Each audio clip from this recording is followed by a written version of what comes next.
Hello, I am Kelly Reark and I am painting my new piece called Sunset Roll. Thank you for joining me. If you like this content, make sure you subscribe to my channel and leave a comment. It really helps me to reach more people, new people that haven't seen my work yet. I am a South Florida artist. I specialize in wildlife art, coastal art, fishing painting. I love fishing, grew up fishing. I do a lot of tarpon, but I also do a lot of other marine species.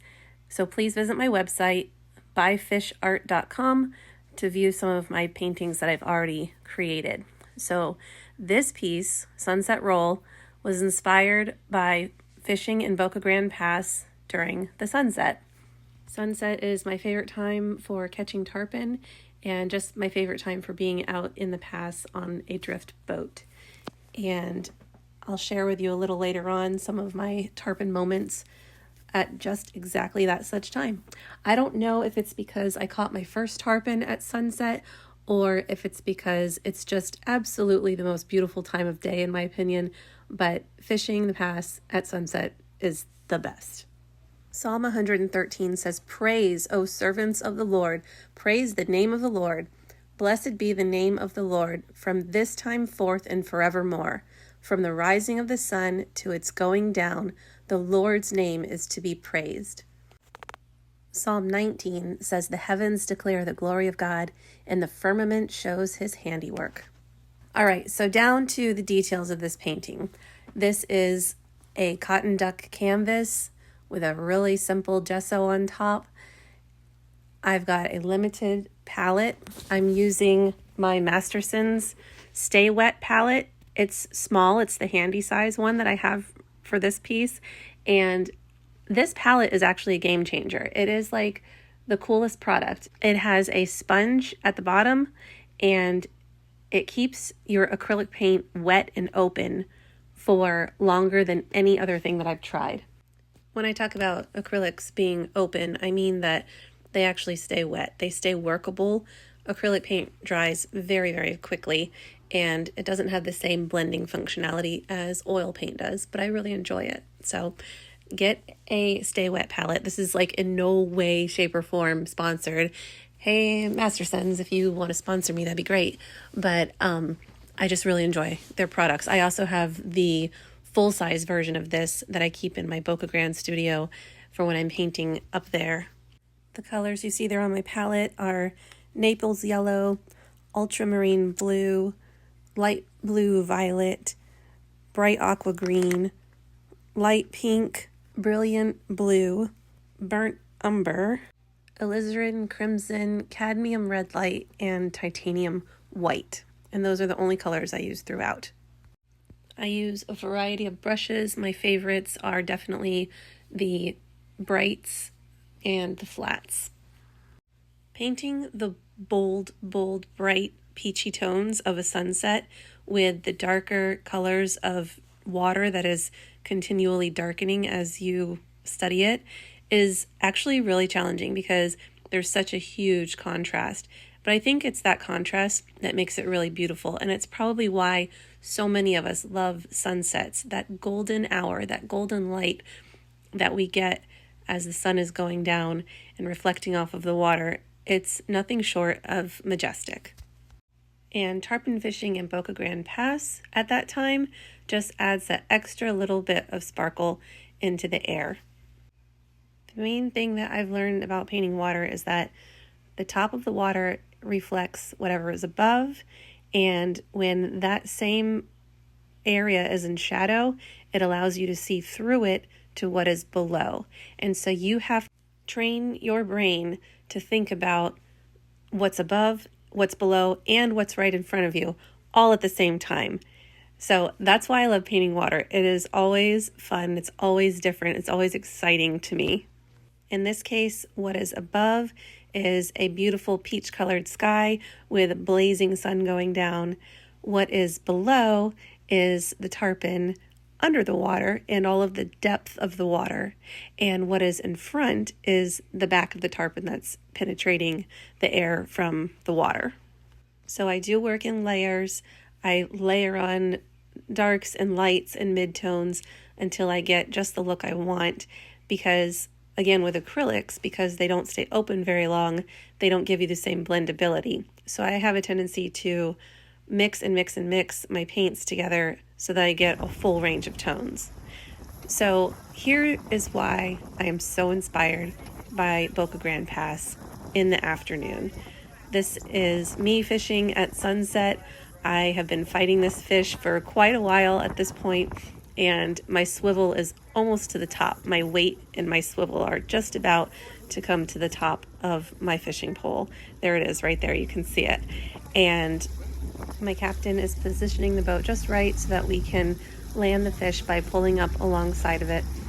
But the best part is right about now, when we get to see the fish take one last awesome leap into the air before she comes along boat side.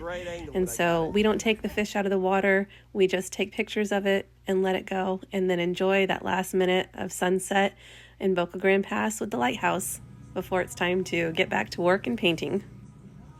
So here are some details going in on the scales on the back of this fish. And while there are plenty of awesome artists out there that like to paint in a more impressionistic style, I like to get in there with a little brush and just do tons of small details.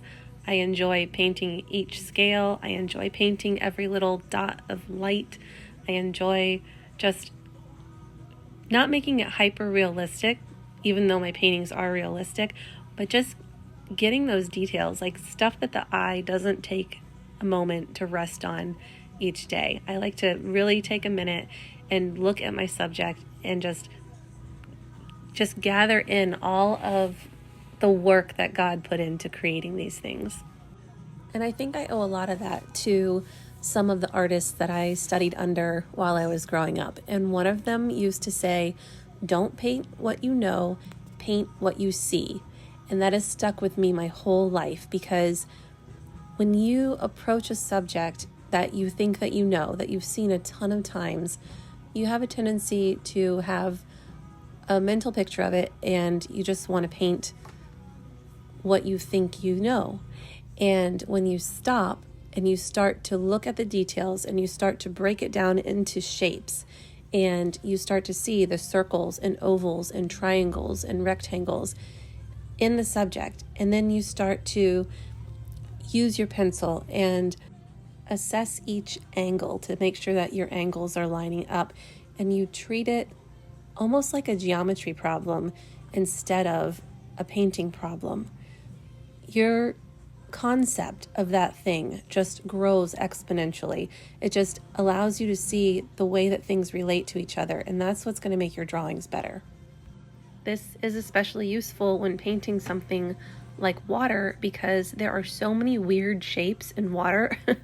It splashes in different directions at the same time. It is subject to fluid dynamics. So you've got not only reflection from everything around it, like we talked about earlier, but you've got whatever is slamming into that water is pushing that water.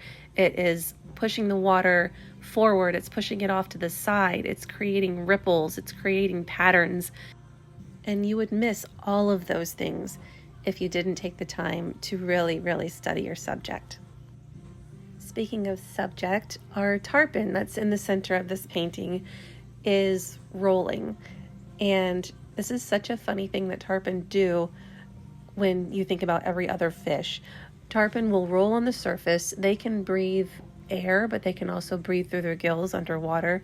And so they'll roll and they'll gulp air, and I have a feeling they're up there just to like breach the surface and check out the beautiful sunset themselves. But it's something I love to catch when I see it in the past as I'm drifting, and so that's why I chose to paint this. And when a whole bunch of tarpon do this at the same time, they call it daisy chaining. So if you've ever seen a tarpon daisy chain, or if you've ever seen a tarpon roll, put a note in the comments for me. Let me know where you were. I like to know where all of my viewers are actually interacting with tarpon, because tarpon are found all along the Atlantic and Gulf areas through down to South America, but they're also all the way over in Africa, and that's the Atlantic species, Megalops atlanticus. And there's also a species over in this Pacific, which I have never seen myself. not in person.